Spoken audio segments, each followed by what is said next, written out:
So when you're out on the playa, it's good to know what your resources are when things are over your head as a camp. Some of the resources that you'll be able to find, and a catchy way to remember them is 9, 3, and C. What that means is portals over at 9 and C and 3 and C have services. Say if you're on Deep Playa or if you're roaming around the city, it's really easy to remember. There's rangers, there's medical, and there's Zendo. And we're going to go through what each of those ones mean.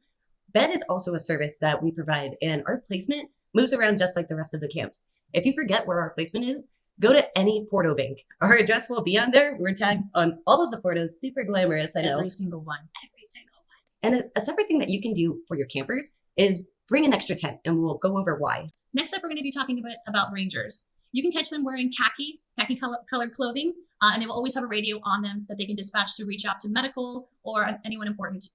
They will be usually at 9, 3, and C, C's and Charlie. They are also around 545 and Esplanade. They have outposts. You can track one down. Anyone in khaki is over there.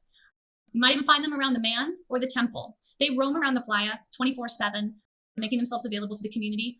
So anytime you see somebody in khaki, you know that's a ranger. Yep. Rangers are extremely important. They are not police officers. These are volunteer burners that are roaming around to keep the event safe. And they have a radio on them, so that way they can dispatch for more help. Sticking with 9, 3, and C on the Bed Resource Guide is medical. These are your emergency medical service stations. They're also going to be at the portals, and you can see the giant red cross that will signal that you are next to medical. You can find them wearing yellow t-shirts, and on the back it'll say EMS or emergency services. Just a word of warning, it's still Burning Man, so their resources are very limited. Say if you break your leg, you might be able to get a splint, but you're not going to get a full cast. You're going to have to go to Reno to get full medical services. They're also located at 515 and Esplanade if you're lower in the city. And they do have an ambulance that can go across the playa for actual emergencies when they need to get to somebody quickly. Next up, I'd like to talk about Zendo. Zendo is a location on playa, which is around 9, 3, and C. We have trained volunteers that are there 24/7 to basically assist a member of Burning Man community that might be experiencing a mind-altering substance. They are there to basically provide a shoulder to lean on, to help people just kind of work through the things that they need to go through in a non-stimulating environment. Medical is nearby to assist if needed, but this is just a place that they provide for the community to give people an opportunity to feel safe and to be near somebody that just wants to be shoulder to lean on and talk to if need be. This is a safe space, and it provides a wealth of harm reduction resources.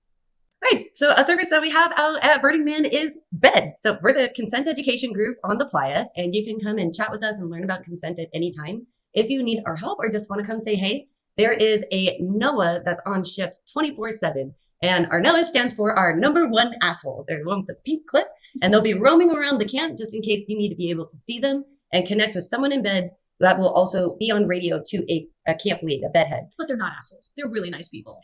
We are very, very fun and friendly. We love when people come and chat with us. So if you want to just come say hey, we have a bed lounge for you to come and relax in at our camp frontage. So you are welcome to get in bed with us. We also don't have the same placement every single year. Like I said earlier, if you forget where we're located, just go to any Porto bank or address is posted on the Portos every year just so people know how to find us. So for the Hey, How's It Going outreach service, what we do is we have a bed golf cart. We call it our Hell Yes Express. And if people do come and they chat with our NOAA about something that happened at another camp where consent lines were crossed, instead of just a ranger going over and saying, hey, this is what happened, and then there's this feeling of shame, we will go over and give a Hey, How's It Going with a packet of resources, talk about this BEDucator program. So that way there's an opportunity for them to create a more safe environment within their camp. So guests can be retained the next following year or for the rest of Burning Man. Let's talk about teachable moments. What are they, Momo? A teachable moment is verbalizing the boundary. So when we do that to a camp lead, it's just letting them know that someone in their camp had crossed someone else's line. Mm-hmm. And that way they can give that teachable moment to the camper that either made someone feel uncomfortable, just to give it a quick check-in to redirect the behavior. Okay, so I'd like to talk right now about extra camp tents. You want to always have an extra tent for your camp, not just because it provides a safe place to go to for surviving the element. This is also a necessity because of what had happened last year with Burning Muddy Man. Nobody predicted us to be underwater and trenching through mud. But not even just that. What if your partner and you have a disagreement and you're in the middle of the desert? Where are you going to sleep? How are you going to get away from this person for a little bit of time? just to kind of reassess the situation if this is the relationship you want to continue in. Breakups never happen at Burning Man. One thing I tell everybody that's coming to Burning Man, it can be the test of any relationship. Accurate. And speaking of surviving the elements, survivors of sexual assault, a lot of the times they don't want to cause a commotion in camp. They don't want their situation to be known. And then they don't know how to ask for help and where to go.